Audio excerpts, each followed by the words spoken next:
Welcome back. আশা করছি আপনারা সবাই ভালো আছেন এবং ভালোর তলে আছেন। আমিও ভালো আছি আর ভালোর তলেই আছি। যেভাবে লেখা আছে আমি সেভাবেই পড়ে শোনাচ্ছি ঘটনাটি। আসসালামু আলাইকুম প্রিয় রাসেল ভাই, আশা করি ভালো আছেন। আমি জানি আপনি সবসময় ভালোর তলেই থাকেন। আমি আগেও 3টা ঘটনা পাঠিয়েছি, কোনো কারণে হয়তো সেগুলো শেয়ার করেননি। আশা করি এই ঘটনাটি সবার সাথে শেয়ার করবেন, তাহলে সত্যি ঘটনা প্রকাশ পাবে সবার মাঝে। ঘটনা শুরু করার আগে বলে রাখছি, বানান ভুল হলে ক্ষমা সুন্দর দৃষ্টিতে দেখবেন। আর কথা না বাড়িয়ে চলে যাচ্ছি ঘটনায়। নাম মুকসেদ হাসান, বাসা নেত্রকোনা 7 পাই, ময়মনসিংহ বিভাগ। ঘটনাটা নেত্রকোনা মোহনগঞ্জ হাওর অঞ্চলের। ঘটনাটা প্রায় 70 বছর আগের আমার নিকট একজন আত্মীয় তার কাছ থেকে শোনা। আমি তার ভাষাতে এই ঘটনাটি বলছি। আমার বয়স তখন 22 বছর। আমার বাবা খুবই অসুস্থ, ওনার ডায়রিয়া হয়েছিল। গ্রামের এক কবিরাজকে দেখিয়েছি এবং কবিরাজ বললেন যত তাড়াতাড়ি পারেন হাসপাতালে নিয়ে যান, কারণ তখনকার দিনে গ্রামের দিকে কোনো ভালো ডাক্তার ছিল না, আর শহর 25 কিলোমিটার দূরে। শহরে যেতে হবে নৌকায় করে। যোগাযোগের একমাত্র উপায় ছিল নদীপথ, হাওর অঞ্চল বলে কথা। বাবাকে নিয়ে যখন রওনা করি তখন বেলা 12টা বাজে। প্রথমে আঁকা বাঁকা ছোট খাল পেরিয়ে বড় নদী এবং তার পারে শহর। শহরে পৌঁছাতে প্রায় সন্ধ্যা হয়ে গেছে। রাত 9টার দিকে আমার বাবা মারা যায়। বাবার লাশটা নিয়ে আমি আবার বাড়ির দিকে রওনা দিই। বড় নদীটা যখন পার করে খালের দিকে নৌকা ঢুকাই তখন দেখতে পাই নৌকার চলছে না, কাঁটায় আটকে গেছে। তখন ভাটা চলছে, জোয়ার আসবে রাত 12টার দিকে। তখন অনেক সময় বাকি। আকাশে তেমন যত্ন আর আলো ছিল না। চারিদিকে জনমানব শূন্য একটি স্থানে এসে নৌকাটার চলছে না। খালটার বাম পাশে একটু দূরে একটা পরিত্যক্ত শ্মশান, আর ডান পাশে গভীর জঙ্গল। জঙ্গলের পাশেই রয়েছে বিশাল এক বট গাছ, প্রায় দানবের মতো দাঁড়িয়ে। বট গাছের ডালে কিছু বাদুড় ঝুলে আছে। এতটাই নির্জন জায়গা যে কোনো শব্দ হলেই বুকের ভেতর কেমন যেন করে ওঠে। ভয়ে বাবার লাশটা স্পর্শ করে বাবার পাশেই বসে থাকি। শুধু অপেক্ষা করা ছাড়া আর কোনো উপায় নেই। একটা চাদর দিয়ে বাবার লাশটা ঢেকে দিয়েছি। যত রাত বাড়ছে ভয় তত তীব্র হতে থাকে। মনে হয় জঙ্গল থেকে কিছু একটা বেরিয়ে এসে আমাকে ধরবে। হঠাৎ নৌকাটা কেমন যেন একটু দুলে উঠল। মনে হলো আমার মৃত বাবা নড়ে উঠল। বাবার ঠান্ডা শরীর থেকে হাতটাকে সরিয়ে নেই। দোয়া যতটুকু পারি সবই পড়তে চেষ্টা করি, কিন্তু ভয়ে ঠিক মতো মুখ দিয়ে দোয়া বের হচ্ছিল না। ইচ্ছা করছিল চিৎকার করে বাঁচাও বাঁচাও বলে, কিন্তু আমি জানি আমার এই চিৎকারে কেউ আসবে না, কারো কানে শব্দ পৌঁছাবে না। না পারছি এখান থেকে যেতে, না পারছি থাকতে। নিজের মৃত বাবাকেও ভয় করছে। আনুমানিক রাত 10টার দিকে একটা ছায়া দেখতে পেলাম। জঙ্গলের দিক থেকে বট গাছের আড়াল থেকে বেরিয়ে আমাদের নৌকার কাছে আসলো এবং আমাকে জিজ্ঞাসা করলো, তুমি কি ওইদিকে যাবে? লোকটি একটা চাদর গায়ে জড়িয়ে আছে, মুখটা চাদরে ঢাকা। লোকটি যেদিকে ইশারা করে দেখালো আমি আসলে ওইদিকেই যাচ্ছি। লোকটিকে বললাম, জোয়ার আসলে যাব। লোকটি নৌকা উঠলো এবং বাবার কাছে বসলো, কিন্তু বাবার সম্পর্কে সে কিচ্ছু জিজ্ঞেস করলো না। এক দৃষ্টিতে বাবার লাশটার দিকে চেয়েছিল। লোকটার মুখটা আমি তখনও ভালোভাবে দেখতে পাইনি এবং এই গহীন জঙ্গলে এত রাতে তার আগমনের কারণটা পর্যন্ত জানতে ইচ্ছে করলো না। উনি আসাতে ভয়টা কিছুটা কমে গেছে। রাত 12টার দিকে জোয়ার আসলে আমি নৌকা চালাতে শুরু করি। সে অচেনা লোকটাও নৌকায় বসে আছে, কিন্তু কোনো কথা বলছে না। আমি তাকে জিজ্ঞেস করলাম, আপনি কোন দিকে যাবেন? উনি বলছেন, তুমি যাও, সময় হলে আমি নেমে যাব। এই কথা শুনে তখন আমি আর কিছু বললাম না। নৌকা চালাতে থাকলাম। নৌকা যত সামনের দিকে যাচ্ছে ততই একটা গন্ধ নাকে এসে লাগছে। ধীরে ধীরে গন্ধের তীব্রতা বাড়তে থাকে। কিছু কচুরিপানা কলা গাছ ও মরা একটা গরুর ফুলে থাকা দেহ একসাথে জটলা করে এমনভাবে নৌকার সাথে আটকে গেছে যে আমি অনেক চেষ্টা করেও নৌকাটাকে কিছুতেই সামনে নিতে পারছি না। বাধ্য হয়ে আমি নৌকা থেকে পানিতে নেমে সেইগুলোকে নৌকার সামনে থেকে একটু দূরে সরিয়ে দিয়ে 2 মিনিট পর নৌকার কাছে আসি। তখন যা দেখলাম, বুকের ভেতর কেমন যেন করে উঠল। দেখি লোকটা বাবার কাছে বসে বাবাকে খাচ্ছে। তখন আমি কোনো উপায় না দেখে বৈঠা হাতে নিয়ে লোকটার মাথায় আঘাত একাধিকবার। লোকটা আমার দিকে যখন ঘুরে তাকায়, ঠিক গলার মাঝখানে বৈঠা দিয়ে আমি আবারও আঘাত করি। এতে লোকটা পানিতে পড়ে যায়। আমি জোরে জোরে দোয়া পড়তে থাকি এবং বৈঠা চালাতে থাকি। এভাবে কিছু দূর আসার পর আমি একটা ছায়া দেখতে পাই, যার আকার প্রায় 20 ফুট। এটা দেখার পর আমার এমন অবস্থা হচ্ছিল যে না পারছি সামনের দিকে যেতে, না পারছি পেছনে ফিরতে। তখন কোনো উপায় না পেয়ে আমি জিজ্ঞেস করলাম, আপনি কে? কি চান আমার কাছে? তখন সেই বিশাল অবয়বটা আঙুল ইশারা করে বাবার লাশের দিকে দেখালো আর বলতে লাগলো সে লাশটা তাকে দিয়ে দিতে, না হলে আমিও মরব। আমি তখন সরাসরি বলে উঠলাম, যতক্ষণ আমি বেঁচে আছি ততক্ষণ বাবার লাশ আমি কাউকে দেব না। এটা বলেই জোরে জোরে আয়াতুল কুরসি পড়তে শুরু করলাম আর সামনের দিকে এগোতে থাকলাম। আল্লাহর অশেষ রহমতে কিছু সময়ের জন্য অবয়বটা অদৃশ্য হয়ে গেল। আমি তখন আল্লাহর নাম নিয়ে ডানে বামে না তাকিয়ে জোরে জোরে বৈঠা মারতে লাগলাম। এত শীতের মধ্যে আমার শরীরে ঘাম ঝরছে। আল্লাহর রহমতে আমাদের গ্রামের পাশাপাশি চলে আসছি। আর হয়তো বা 1 মিনিট সময় লাগবে বাড়িতে যেতে। কিন্তু তখনও জানা ছিল না সামনে আমার জন্য আরো ভয়ঙ্কর কিছু অপেক্ষা করছে।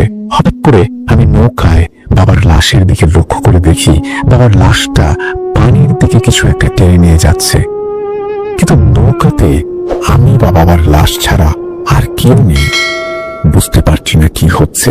এই দৃশ্য দেখে আমি পানিতে খুব জোরে জোরে বৈঠা দিয়ে আঘাত করতে থাকি এবং চিৎকার করতে থাকি। চাঁদের আলোতে লোকটার রক্ত মাখা লোমশ হাতটা আমি একবারের জন্য দেখেছিলাম। আমার চিৎকার শুনে টর্চ লাইট নিয়ে আমার গ্রামের কয়েকজন মানুষ ছুটে আসেন। ওনারা নদীতে মাছ ধরছিলেন। তারপর ওনাদের সবকিছু খুলে বলি। সবকিছু শুনে তারা বাবার লাশটা দেখে। তখনও বাবার বুকে ছোপ ছোপ রক্তগুলো শুকায়নি। ওনারা সবকিছু বুঝতে পারলেন।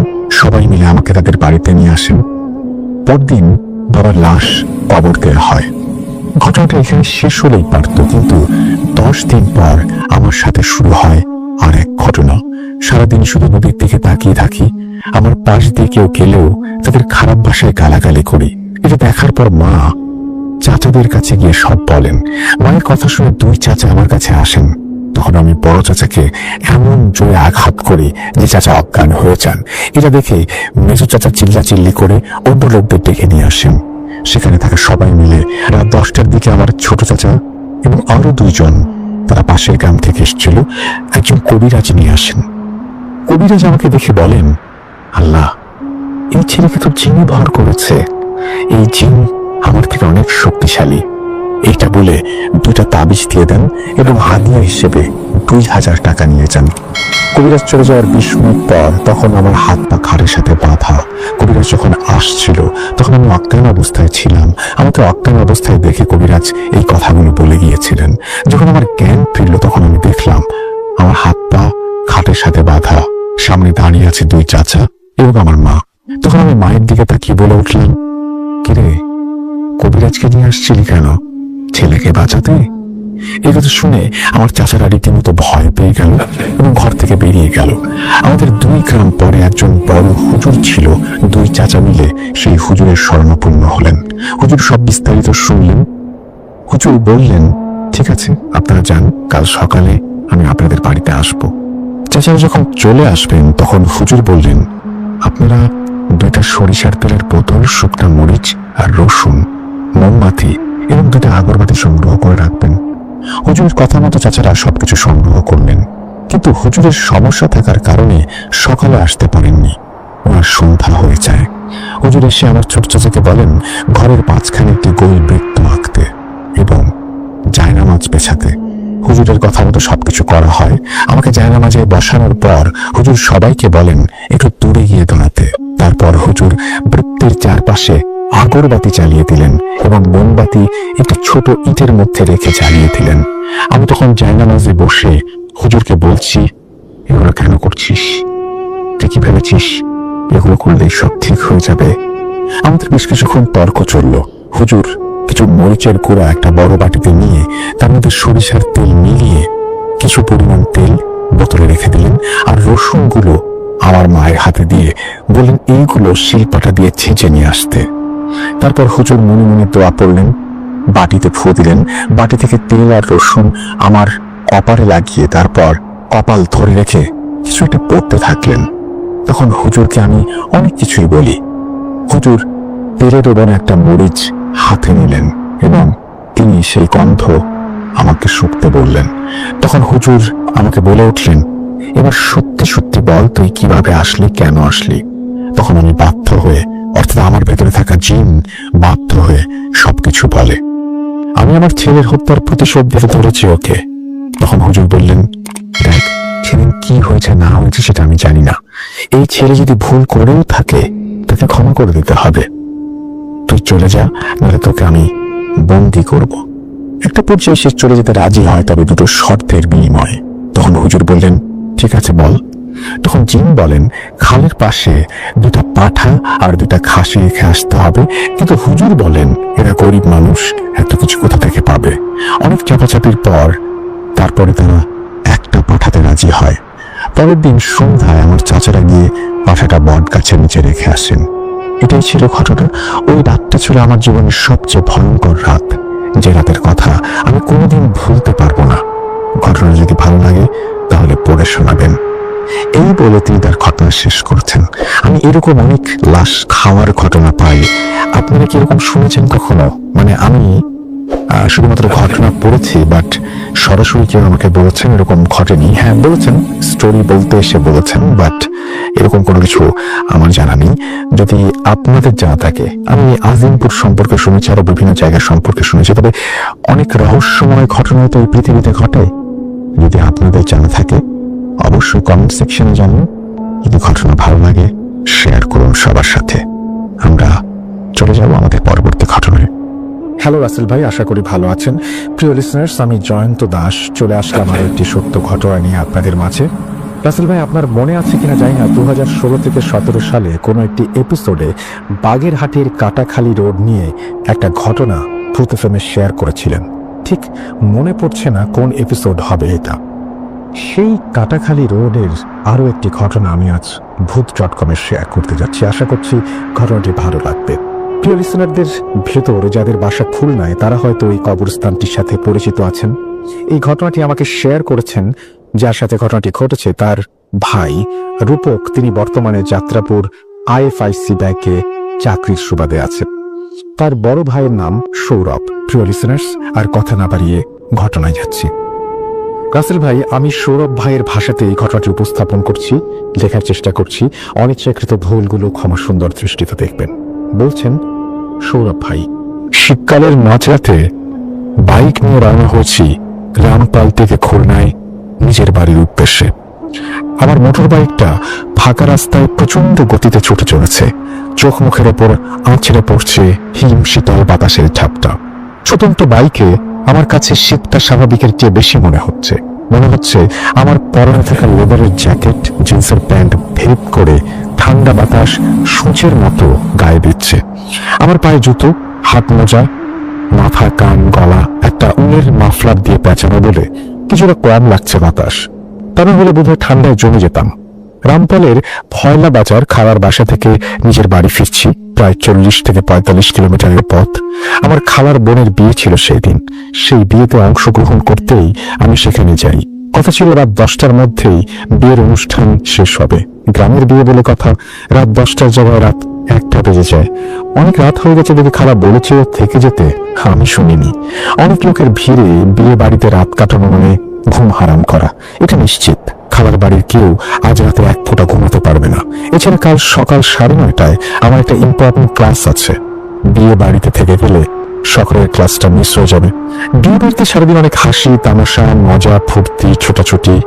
এখন আমি খুবই ক্লান্ত। আমি তখন চাইলাম যত দ্রুত সম্ভব বাড়িতে পৌঁছে নিজের পরিচিত বিছানায় গরম লেপের ভেতরে ঢুকে পড়তে। শীত যতটা, সেই হিসেবে কুয়াশা নেই বললেই চলে। অনেক দূর পর্যন্ত বাইকের হেডলাইটে স্পষ্ট দেখা যাচ্ছে। হঠাৎ আমি বেশ চমকে উঠি। চুনকাটি চন্দ্রমহল পার হতেই রাস্তার মাঝ বরাবর কুচকুচে কালো রঙের মোটাসোটা একটা বেড়াল চুপচাপ বসে আছে। বিড়ালটা স্থির চোখে সোজা বাইকের হেডলাইটের দিকে তাকিয়ে আছে। হেডলাইটের আলোয় বিড়ালটার চোখগুলো জল জল করছিল। আমি বাইকের গতি কমিয়ে ফেলেছি অনেকটা। বিড়ালটা একেবারে কাছাকাছি পৌঁছে যেতেই অলস ভঙ্গিতে রাস্তার পাশে নেমে গেল। আমার মনে একটা ভাবনা ঢেউ খেলে গেল। আমার বড় খালা বলতেন, নিশিরাতে পথের মধ্যে কালো বেড়াল দেখা খুবই খারাপ। বড় খালার কথা মনে করে আমি নিজে মনে মনে একটু হাসলাম। আগের দিনের মানুষের কত রকমের না কুসংস্কার ছিল। ফাঁকা রাস্তায় ভোঁ ভোঁ শব্দ তুলে আমার বাইকটা একটানা ছুটেই চলেছে। আমি তখন চুলকাঠি বাজার ছাড়িয়ে কাটাখালী বাজারের আগে মহিষের খামারের ওইখানে পৌঁছে গেছি। আমার রাস্তার পাশে অনেকদিনের পুরনো একটা কবরস্থান আছে। বর্তমানে কবরস্থানটা বোধহয় পরিত্যক্ত। অনেক দূর থেকেই হেডলাইটের আলোয় চোখে পড়ল কবরস্থানের গেটের সামনে সাদা রঙের বোরখা পরা এক মহিলা দাঁড়িয়ে আছে। মহিলার কোলে সাদা কাপড়ে পেঁচানো কি একটা। মহিলা হাত উঁচিয়ে আমাকে বাইক থামানোর জন্য ইশারা করছে। আমি মহিলার সামনে গিয়ে বাইক দাঁড় করিয়েছি। ঠিক তখনই আমার নাকে আতর কর্পূরের মিশ্র তীব্র গন্ধ এসে পৌঁছায়। মহিলার মুখটা হিজাব দিয়ে ঢাকা, এমনকি চোখ দুটো দেখা যাচ্ছে না। মহিলা কেমন যেন পাথরের মূর্তির মতো সোজা দাঁড়িয়ে রয়েছে। মহিলার বেশ আর আতর কর্পূরের গন্ধে আমার প্রচন্ড অস্বস্তি লাগছিল। আমি অস্বস্তি কণ্ঠে জিজ্ঞেস করলাম, থামালেন কেন আমাকে? কি দরকার বলুন? বাইকটা স্টার্ট অবস্থায় রয়েছে বলে প্রশ্নগুলো গলা উঁচিয়ে করতে হলো। মহিলা কেমন রুক্ষ কণ্ঠে আদেশের মতো করে বলল, আপনি তো কাটাখালী বাজার হয়ে যাবেন, আমাকে আপনি কাটাখালী বাজার পর্যন্ত নিয়ে চলুন। আমি বিরক্তিতে ভ্রু কুঁচকে জিজ্ঞেস করলাম, আপনি এত রাত্রে এখানে কেন এসেছিলেন? মহিলাটি তখন তার কোলে সাদা কাফনে মোড়ানো পোটলাটি দেখিয়ে বলল, এই বাচ্চাটাকে দাফন করার জন্য নিয়ে এসেছিলাম, কিন্তু এসে দেখি কবরস্থান বন্ধ হয়ে গেছে, কেউ নেই, তাই আবার ফিরে যাচ্ছি। আমার গায়ে কাঁটা দিয়ে উঠল এবার। এতক্ষণ আমি ভালোভাবে লক্ষ্য করিনি। মহিলার কোলে থাকা যেটাকে আমি এতক্ষণ পোটলা বলে মনে করেছিলাম, সেটা আসলে একটা ছোট বাচ্চার কাফনে পেঁচানো লাশ। লাশটার গা থেকেই আতর কর্পূরের গন্ধ ভেসে আসছে। আমি কিছুটা ভীত গলায় বললাম, আপনি একা একজন মেয়ে মানুষ এত রাত্রে লাশ দাফন করতে এসেছেন? সব কি বলছেন আপনি? মহিলাটি উত্তরে বলল, আমাদের বাড়িতে কোনো পুরুষ লোক নেই। আমার বোনের 2 মাস বয়সে এই বাচ্চাটা রাত্রে মারা গেছে। মরা বাচ্চা তার ঘরে ফিরে রাখা যায় না, তাই আমি দাফন করতে নিয়ে এসেছিলাম। আমার কাছে মহিলার কথাটা কেন যেন মোটেও বিশ্বাসযোগ্য মনে হচ্ছিল না। আমি মনে মনে চিন্তা করলাম, বাইকটা নেয়ার জন্য কথাগুলো বানিয়ে বলছে। তাছাড়া যত যাই বলুক, এত রাত্রে একটা মেয়ে লাশ দাফন করতে কিছুতেই কবরস্থানে আসতে পারে না, তা আবার একা। নিশ্চয় করে ফন্দি ফিকির সাজিয়েছে। আজকাল নিউজে প্রায় দেখি সংঘবদ্ধ দুষ্ট চক্র গভীর রাতে যাত্রা পথে লাশ সাজিয়ে, অসুস্থ রোগী দেখিয়ে, বিভিন্ন অজুহাতে দাঁড় করিয়ে অটো, রিক্সা, প্রাইভেট কার, মোটর বাইক ছিনতাই করছে। এই মহিলার মতো সেরকম কিছু একটা হবে। আমি তাই কঠিন স্বরে বললাম, আমাকে মাফ করবেন, আমি আপনার সঙ্গে যেতে পারবো না বলে বাইকের গিয়ার তুলে দিলাম। সাথে সাথে মহিলা থমথমে গলায় বলল, এই গভীর রাত একটা বাচ্চার লাশ সহ একটা অসহায় মহিলাকে তুই একা ফিরে চলে যাচ্ছিস? এর ফল ভালো হবে না, সামনে তোর অনেক বিপদ। আমি কবরস্থানের সীমানা ছেড়ে একটানে অনেক দূর চলে এলাম, কিন্তু আমার মনের ভেতর মহিলার বলার শেষ কথাগুলো কেমন খচখচ করতে লাগলো। সামনে তোর অনেক বিপদ, সামনে তোর অনেক বিপদ, তোর অনেক বিপদ, সামনে তোর অনেক বিপদ। আমার মনে ভাবনা জাগলো, মহিলা কে? আমি যা ভেবেছি মহিলা তো তা নয়। হয়তো মহিলা সত্যি বিপদগ্রস্ত, অসহায়। আমি কোথাও কাজটা ঠিক করলাম না। মহিলাকে সঙ্গে নিয়ে আসাটাই উচিত ছিল। আমি বাইক ঘুরিয়ে আবার কবরস্থানের দিকে যেতে লাগলাম। অনেক দূর থেকে হেডলাইটের আলোয় মহিলাকে দেখতে পেলাম আবারও। মহিলা এখনো কবরস্থানের গেটের সামনে দাঁড়িয়ে আছে। কিন্তু এ কি করছে মহিলা? সে বাচ্চার গা থেকে কাফনের কাপড়টা খুলে ফেলেছে। সত্যি ছোট্ট একটা বাচ্চার লাশ।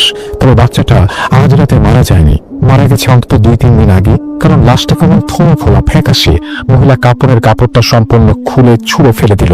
ফলে ঢোল হয়ে যাওয়া বাচ্চাটার হাত পা গুলো শক্ত হয়ে রয়েছে। মহিলা সেই লাশটি উল্টিয়ে ঝুলিয়ে প্রচন্ড জোরে দুদিকে হ্যাঁচকা টান দিল।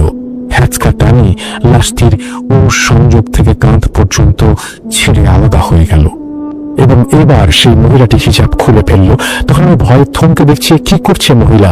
মহিলার ভয়ঙ্কর বিভৎস একটা মুখ, চোখের জায়গায় চোখবিহীন দুটো গাঢ় অন্ধকার কোটর, নাকের জায়গায় পাশাপাশি দুটো ফুটা, এবং সেই বিভৎস মহিলার সেই রূপ দেখে আমি ঘেমে নিয়ে উঠেছি। বাইকের মুখ ঘুরিয়ে আমি কাটাখালী বাজারের দিকে ঝড়ের গর্তে ছুটতে লাগলাম। কবরস্থান এলাকা ছেড়ে অনেক দূর চলে এসেছি আমি। এখনো বাইকটা ঝড়ের গতিতে ছুটে চলেছে।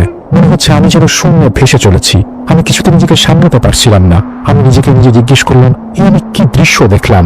যা দেখেছি তাকে সত্যি নাকি চোখের ভ্রম? ঠিক তখন হঠাৎই বাইকটা ঘর ঘর শব্দ তুলে কয়েকটা ঝাঁকুনি খেয়ে স্টার্ট বন্ধ হয়ে গেল। রাস্তার একপাশে বাইকটাকে দাঁড় করিয়ে আবার স্টার্ট দেওয়ার চেষ্টা করলাম। আমি বাইকের তেল আছে কিনা চেক করে নিলাম। দেখলাম বাইকের তেলের ট্যাঙ্কিতে আর রিজার্ভে ঠিক মতোই তেল আছে। প্লাগে ময়লা জমেনি, অন্য কোনো সমস্যাও দেখা যাচ্ছে না।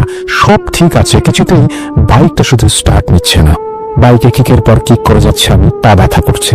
বাইকটা একেবারে স্টার্ট নিচ্ছে না তা নয়, মাঝে মাঝে স্টার্ট হচ্ছে, কিন্তু গিয়ার তুলে দিয়ে রানিংয়ে যেতে চাইলেই স্টার্ট বন্ধ হয়ে যাচ্ছে।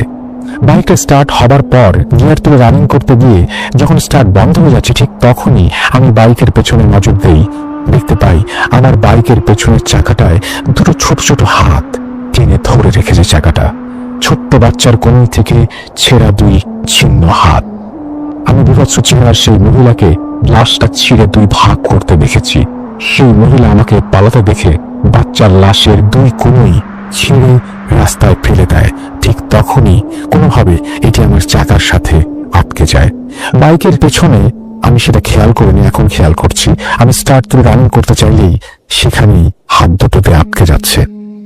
আমি বাইক ফেলে রেখে রাস্তার মাঝ বরাবর দাঁড়ালাম।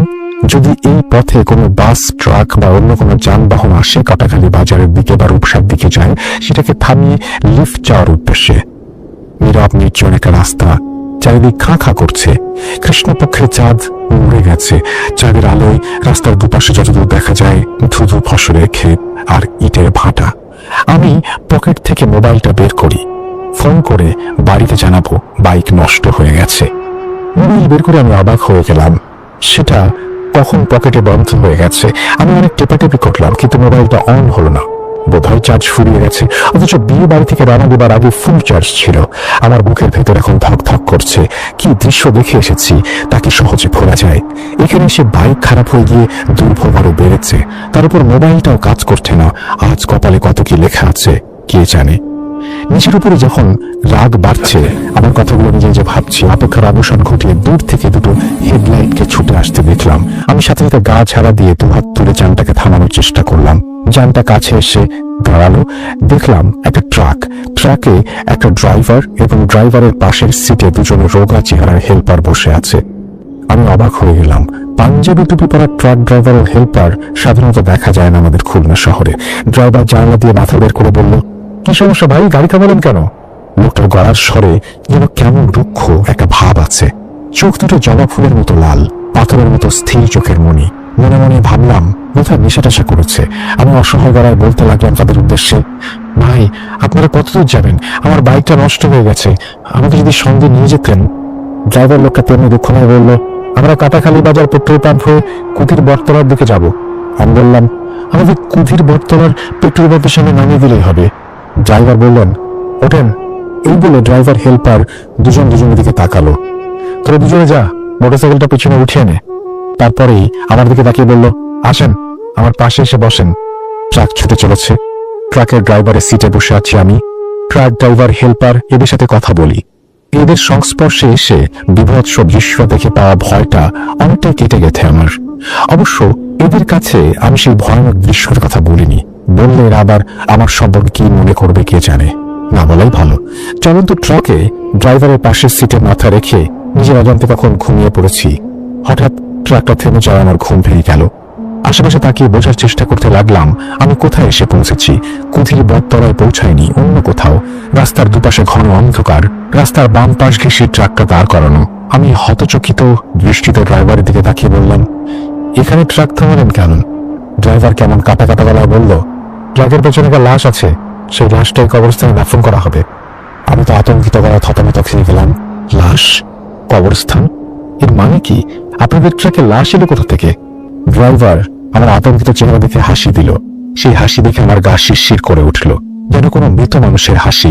মুখের হাসি মিলে যেতেই ড্রাইভার থমথমে গলায় বলল, লাশ, কবরস্থান, এগুলো শুনে এত ভয় পাচ্ছেন কেন? সবাইকে তো একদিন লাশে পরিণত হতে হবে। এই ট্রাকে মংলা থেকে একটা লাশ আনা হয়েছে, এই কবরস্থানে দাফন করা হবে। লাশটা দাফন করা হলে আপনাকে কুঠির বটতলায় পৌঁছে দেব। চলেন এবং সবার নিয়ে আশা দাফন করে আসি। আমি ভয়ে ভয়ে ড্রাইভারকে অনুসরণ করে ট্রাক থেকে নামলাম। ড্রাইভারের সাথে ট্রাকের পেছনে এসে দাঁড়িয়ে আমার চোখ আকাশে উঠে গেল। ট্রাকের পেছনে অন্তত 10-12 জন লোক, একটি লণ্ঠনের আলো দেখা যাচ্ছে। প্রত্যেকের গায়ে সাদা ধবধবে পাঞ্জাবি, পায়জামা, টুপি। সবাই মিলে ধরাধরি করে ট্রাক থেকে লাশের খাটিয়া নামাচ্ছে। বাতাসে আতর আর কর্পূরের তীব্র গন্ধ। আমি ভেবে কুল পাচ্ছি না, আমি কি ঘুণাক্ষরেও টের পেলাম না একটা লাশ বহনকারী ট্রাক এটি। আমার ট্রাকের পেছনে এতগুলো লোক আছে। বোধহয় লোকগুলো চুপচাপ স্বভাবের বলেই তাদের অস্তিত্ব টের পায়নি। লাশের খাটিয়া কাঁধে নিয়ে সবাই মিলে গোরস্থানের দিকে এগোতে লাগলো। আমি থ হয়ে ভাবতে লাগলাম, এই কোথাকার গোরস্থান কে জানে। তবে ভয়ঙ্কর দৃশ্য দেখা গোরস্থান এটা নয়, কারণ সেই গোরস্থানের সামনেটা অন্যরকম। বাস্তবিক এটা সেই পরিত্যক্ত গোরস্থান। তারা এখন গোরস্থানটার পেছনের গেটের সামনে রয়েছে বলে রাতের অন্ধকারে আমি ঠিক মতো চিনতে পারছি না। আমাকে দাঁড়িয়ে থাকতে দেখে ড্রাইভার লোকটা পাশে এসে বলল, দাঁড়িয়ে রয়েছেন কেন? চলেন লাশে দাফন করে আসি। একজন মৃত মানুষকে দাফন করা তো সকলের দায়িত্ব। এই কথা শুনে সরাসরি আমিও গোরস্থানের ভেতরে ঢুকলাম। নির্দিষ্ট স্থানে যেখানে নতুন কবর খোঁড়া হয়েছে সেখানে গিয়ে কাঁধ থেকে খাটিয়া নামিয়ে 2জন লোক কবরে নেমে পড়লো। ধরাধরি করে খাটিয়া থেকে লাশ নামানো হলো। লাশ কবরে শুয়ে লাশের মুখের কাপড় সরিয়ে ফেলা হলো, শেষবারের মতো মৃত মুখটাকে সকলের জন্য দেখার উদ্দেশ্যে। অন্য সবার মতো কৌতূহলবশত আমিও ঝুঁকে লাশ দেখতে লাগলাম। কম বয়সী একটি যুবক ছিলেন। মুখটা কেমন পরিচিত লাগছে। কোথায় যেন দেখেছি এই মুখটা আমি। কোথায় দেখেছি ভাবতে ভাবতে মনে পড়তেই আমি প্রচন্ড শিউরে উঠি। শির দ্বারা বেয়ে নেমে গেল ভয়ের স্রোত। মুখের ভেতর হৃৎপিণ্ডটা লাফাতে লাগলো। বিস্ফারিত চোখ দুটো যেন কুটুর থেকে বেরিয়ে আসতে চাচ্ছে। গলা শুকিয়ে কাঠ হয়ে গেছে। লাশের ওই মুখটা আর কারো নয়, এটা আমার নিজেরই লাশ এটি। লাশের মুখ থেকে চোখ তুলে আমি ভীত সন্ত্রস্ত চোখে আবার সবার দিকে তাকালাম। আমি অবাক হয়ে গেলাম, সবাই কেমন অস্বাভাবিক বড় বড় চোখে স্থির দৃষ্টিতে আমার দিকে তাকিয়ে আছে। সবার চেহারায় কেমন নিষ্ঠুর অভিব্যক্তি। আমি চোখ ঘুরিয়ে ভীত চোখে আবার কবরের ভেতর লাশের দিকে তাকালাম। ঠিক তখনই আমি এতটা ভয় পেয়েছিলাম বলে বোঝাতে পারবো না। আমার চোখের সামনে ধীরে ধীরে বাতাসে মিলিয়ে গেল লাশটা। আমার বুকের ভিতর হৃৎপিণ্ডটা ধক ধক করছে প্রচন্ড ভাবে। আমি আবার মুখ তুলে লোকগুলোর দিকে তাকালাম। লোকগুলো এক দৃষ্টিতে আমার দিকেই তাকিয়ে আছে। লোকগুলোর চোখ থেকে কেমন যেন অন্ধকারে ছড়ে পড়ছে। ট্রাক ড্রাইভার, হেল্পার, তাদের চোখ সবার চোখে একই রকম। আমার ভীত বিহ্বল চেহারা দেখে লোকগুলো হঠাৎ একসঙ্গে অট্ট হাসিতে ফেটে পড়ল। পালাতে হবে। ঝেড়ে দৌড় লাগালাম। পেছনে সকলের মিলিত হাসি। আমি যুদ্ধ সাজে ছুটে চলেছি, দিকবিদিক জ্ঞান শূন্যহীন। ঝোপঝাড় জঙ্গল পেরিয়ে হাত পা ছিঁড়ে যাচ্ছে, ছড়ে যাচ্ছে, সেদিকে কোনো ভ্রুক্ষেপ নেই, ছুটেই চলেছি। আমার তখন মনে একটাই ভাবনা, গোরস্থানের সীমানা অতিক্রম করতে হবে। দৌড়াতে দৌড়াতে কিসের সাথে হঠাৎ করে পা আটকে পড়ে যাই। গাঢ় অন্ধকারে গভীর গর্তের মধ্যে লম্বালম্বি শটান হয়ে পড়লাম। বুক হাঁপানোর মতো ওঠানামা করছে। গর্তটা থেকে ওঠার জন্য জোর আর গায়ে অবশিষ্ট নেই। ততক্ষণে সাদা পোশাকধারী ভয়ঙ্কর চেহারার সেই লোকগুলো চারিদিক থেকে আমাকে ঘিরে ধরছে। লোকগুলোর হাতের লণ্ঠনের আলোয় বোঝা গেল এতক্ষণ যেটাকে আমি গর্ত মনে করেছি সেটা আসলে নতুন খোঁড়া সেই কবরটা। বিশাল গোরস্থানের সীমানার মধ্যে দিকবিদিক জ্ঞান শূন্য হয়ে ছুটতে ছুটতে ঘুরে ফিরে আমি সেই খোঁড়া কবরটার ভেতরে ছিটকে পড়েছি। আমি কবরের ভেতর থেকে বাঁচাও বাঁচাও বলে গলা ফাটিয়ে চিৎকার করছি। ঘোঁত ঘোঁত জাতীয় এক ধরনের শব্দ ছাড়া আর কিছুই বেরোচ্ছে না। আর লোকগুলো গম গম করে আকাশ পাতাল কাঁপিয়ে হাসছে। আমি তো দেখে ঠিক থাকতে পারিনি, জ্ঞান হারিয়ে ফেলি।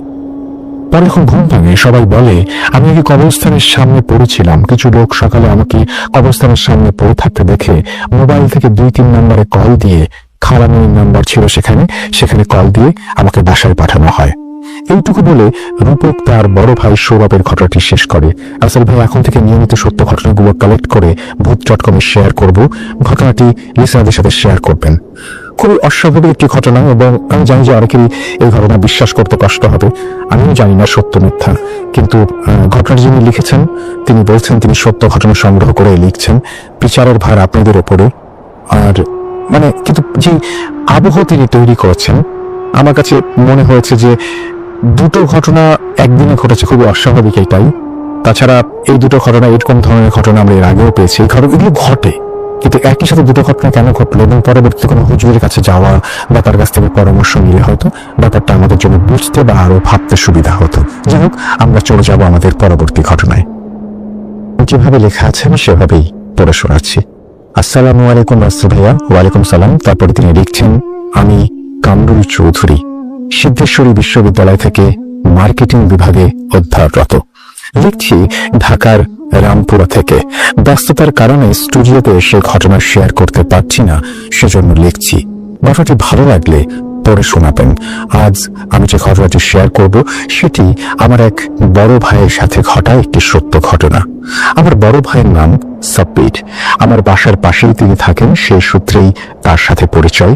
তিনি একটি বেসরকারি প্রতিষ্ঠানে চাকরি করেন।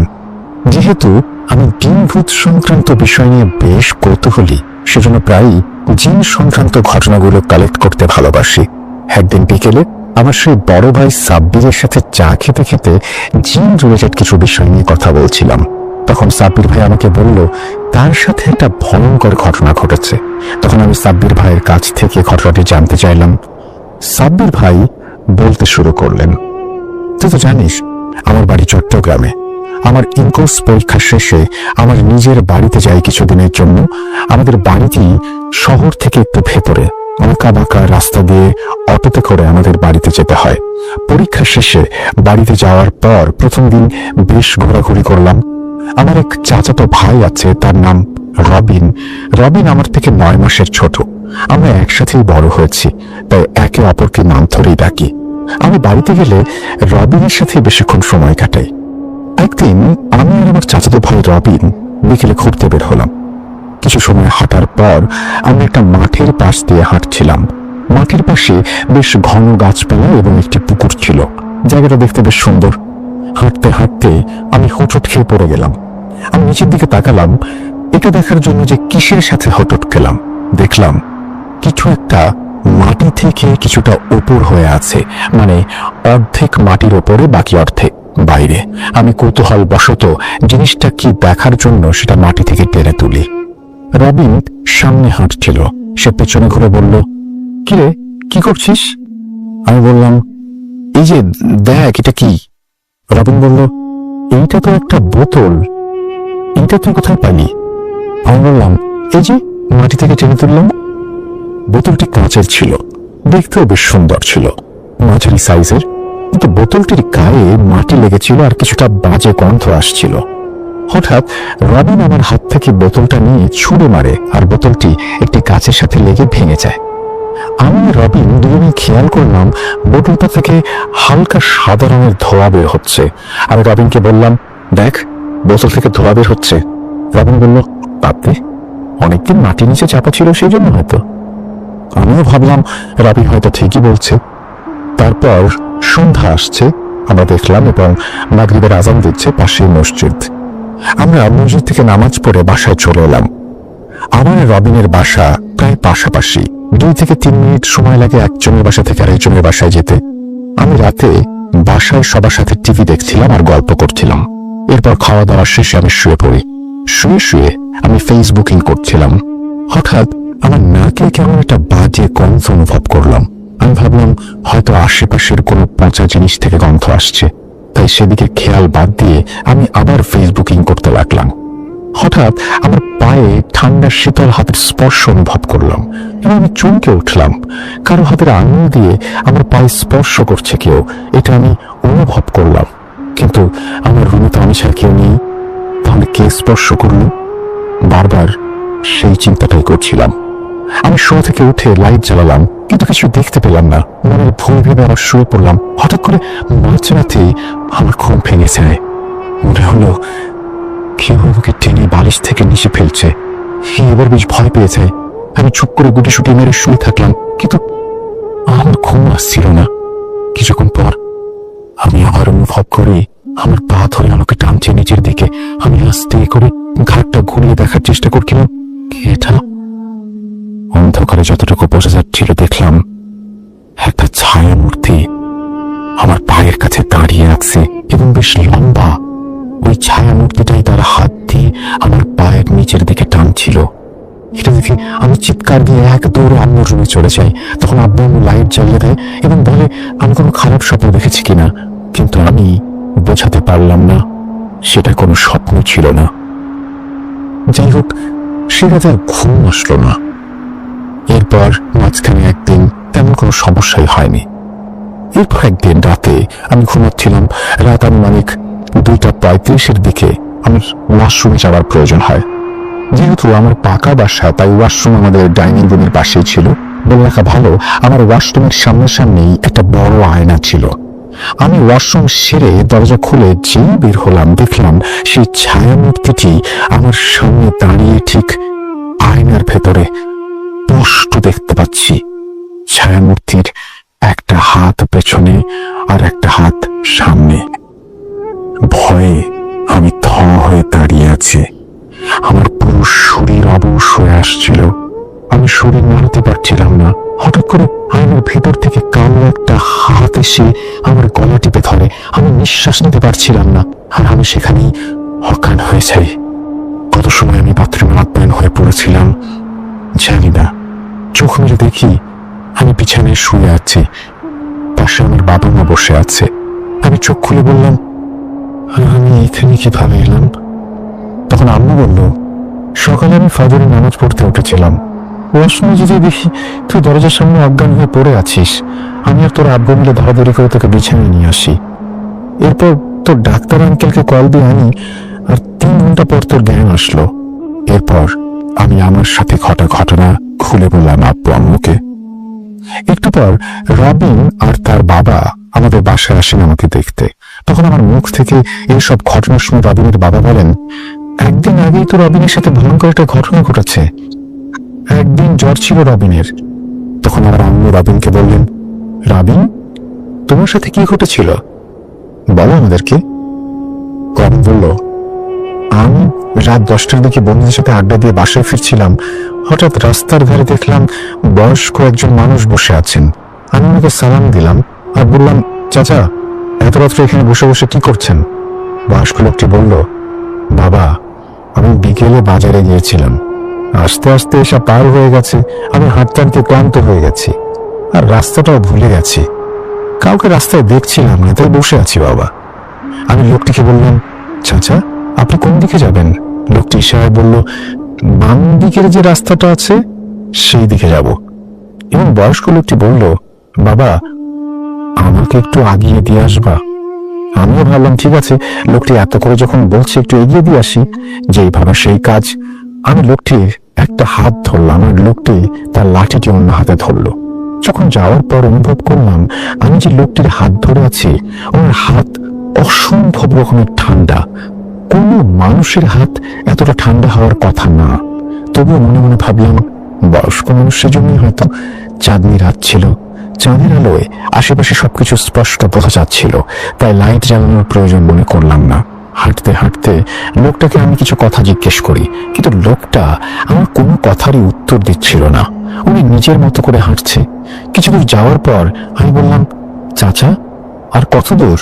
লোকটা বলল, এই তো বাবা, আর একটু সামনে। হঠাৎ আমি লক্ষ্য করলাম লোকটার শরীর আগের থেকে কিছুটা বড় হয়ে গেছে।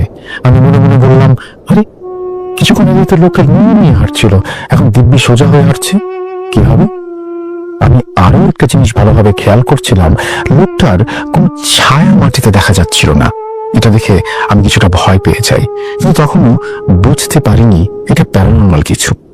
যাই হোক, আরো কিছুটা পথ যাওয়ার পর লোকটা একটা সাঁকো দেখিয়ে বলল, বাবা, ওই সাঁকোটার ওই পারে আমার বাড়ি। আমি বললাম, ঠিক আছে, চলেন চাচা, আপনাকে বাড়ি পর্যন্ত দিয়ে আসি। লোকটি বলল, আচ্ছা বাবা, চলো। লোকটাকে নিয়ে আমি সাঁকোতে উঠলাম। একটু যাওয়ার পর আমি পেছন ঘুরে তাকালাম বয়স্ক লোকটি ঠিকভাবে আসছে কিনা সেটা দেখার জন্য, কারণ সাঁকোতে দুজন সমানভাবে অর্থাৎ পাশাপাশি যাওয়া যায় না। একজন সামনে থাকলে অপরজনকে পেছনে থাকতে হয়। তাই আমি সামনে ছিলাম আর লোকটি পেছনে। হঠাৎ পেছন ফিরতে দেখলাম সাঁকোর উপর বিশাল লম্বা একজন আমার পেছনে সাঁকো পার হচ্ছে। এটা দেখে আমি প্রচন্ড ভয় পেয়ে গেলাম, কারণ এই বিশাল লোকটি ছিল সেই বয়স্ক লোকটি যার সাথে আমি এতটা কথা আসলাম। আমি নিজের চোখকে বিশ্বাস করতে পারছিলাম না যে নিমেষের মধ্যে এতটা লম্বা একটা মানুষ হয় কিভাবে। বয়স্ক লোকটি আমাকে বলল, কি বাবা, কি আমাকে সাঁকোটা পার করে দিবে না? এই কথা বলে জোরে জোরে হাসতে লাগলো, আর তার আকৃতিও বড় হতে লাগলো, কিন্তু টর্চটি কোনোভাবেই জ্বলছিল না। প্রচন্ড ভয়ে আমি আমার সাহস আর ধরে রাখতে পারলাম না। আমি সাঁকো থেকে পিচ্ছিলে নিচের ডোবায় পড়ে গেলাম। ডোবায় পড়া মাত্রই হঠাৎ পানির নিচ থেকে কেউ আমার দুবার টেনে ধরলো আর আমাকে পানির নিচের দিকে টানতে লাগলো।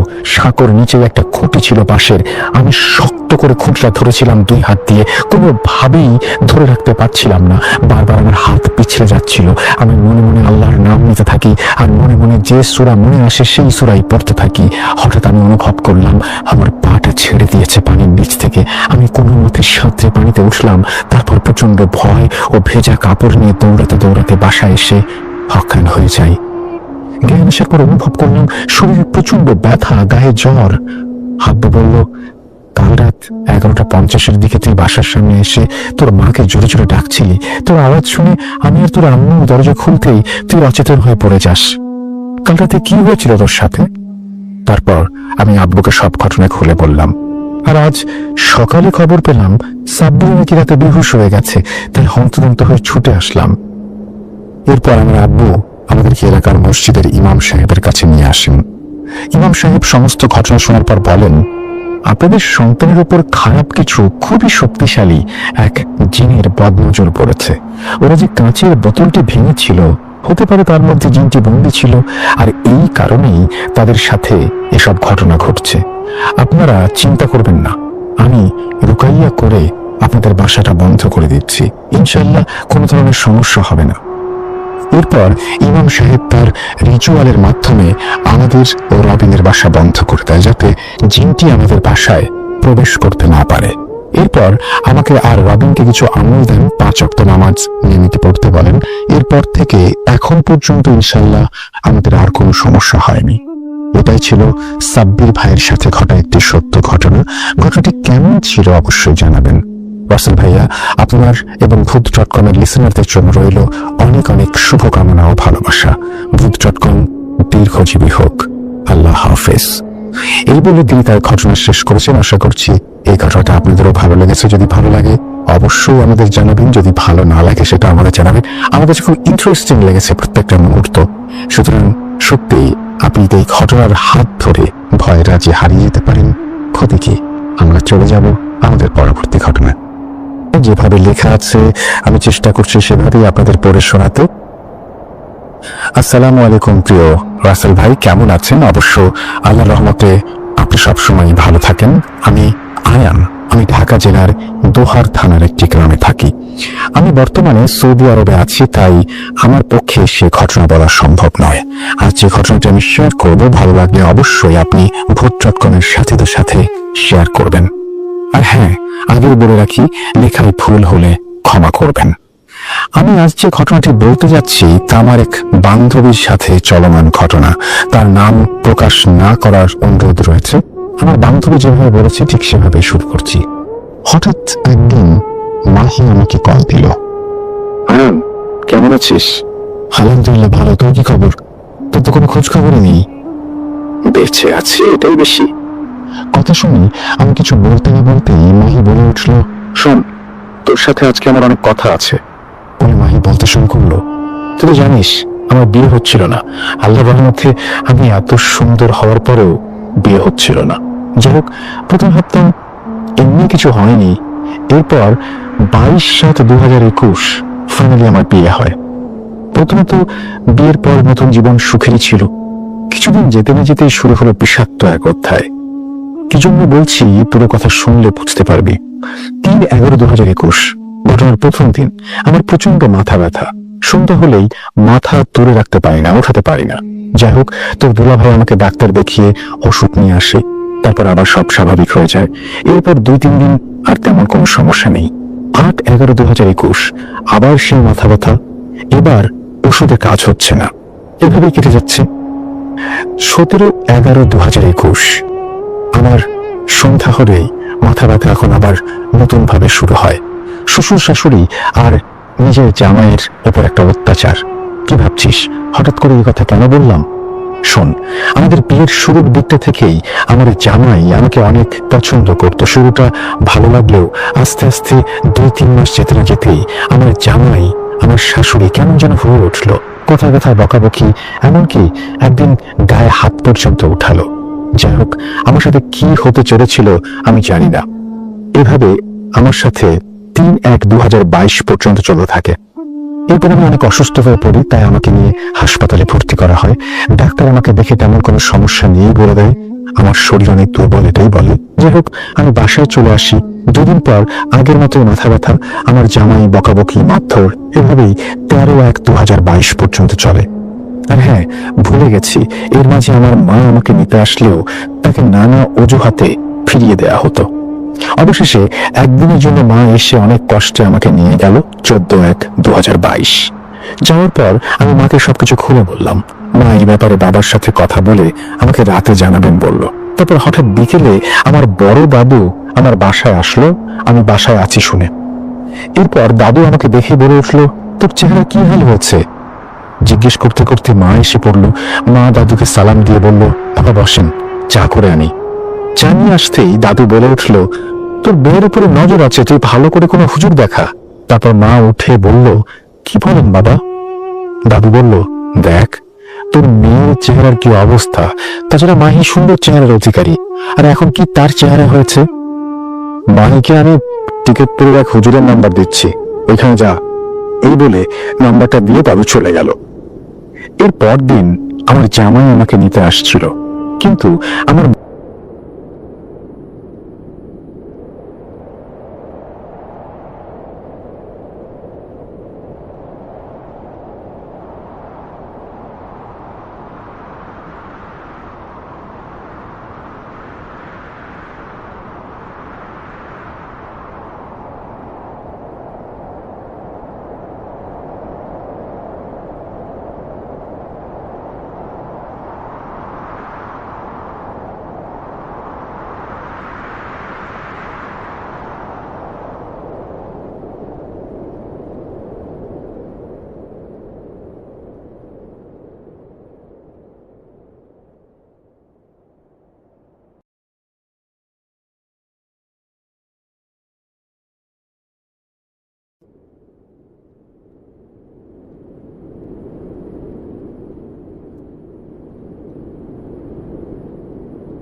Welcome to the match.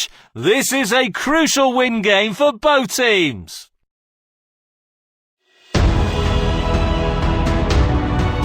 And this is the starting 11 for the visitors today. The first half is underway here. Losing possession. Beautiful long pass. Nice block. Here's the delivery. Forward long pass. Might be able to get in behind the defence. Good ball movement and a decent decision here. Poor decision making. Keeping possession nicely. Long pass. Fails to keep the ball. Beautiful footwork. Carrying the ball forward. Good play, one-on-one. Losing possession. Forward long pass. Nice long ball. Seeking out a passing lane.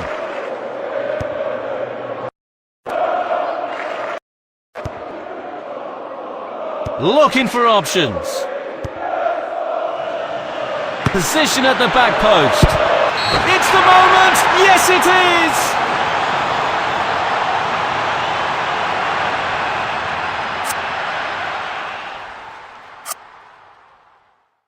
There goes the ball. Losing possession. Oh, great vision. Going for goal. Off the post. Here's the delivery.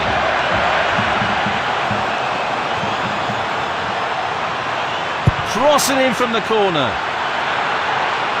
Losing possession. Oh, so close. Sending it deep. Carrying the ball forward. Nice block. Fails to keep the ball. Reads the play beautifully. Danger, reverse it for now. Long pass. Nice long ball. Keeping possession nicely. Carrying the ball forward. Heavy shot. Great anticipation there. The goalkeeper has done exceptionally well.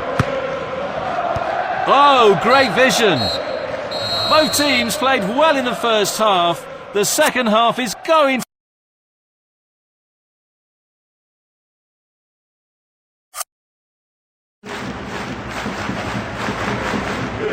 So the second half is underway now. Play it long. Position at the back post. What a good pass that is! Couldn't quite get them. Losing possession. That was an amazing save!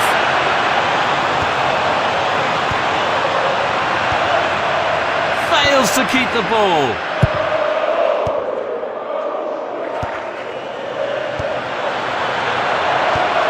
It's in! Plenty of power on that! Crashes against the post!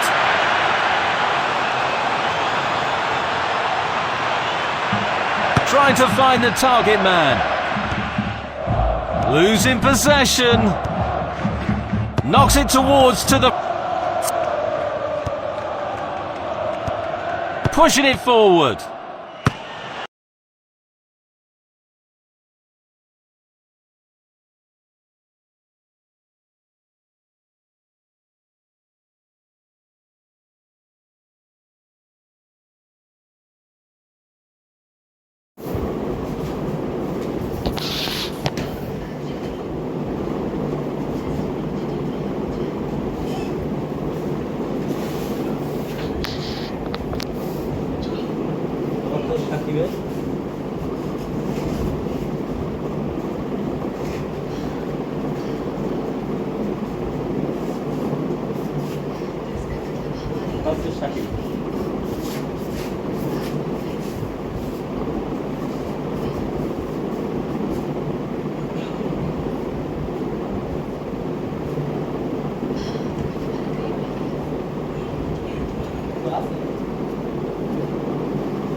Çok büyük bir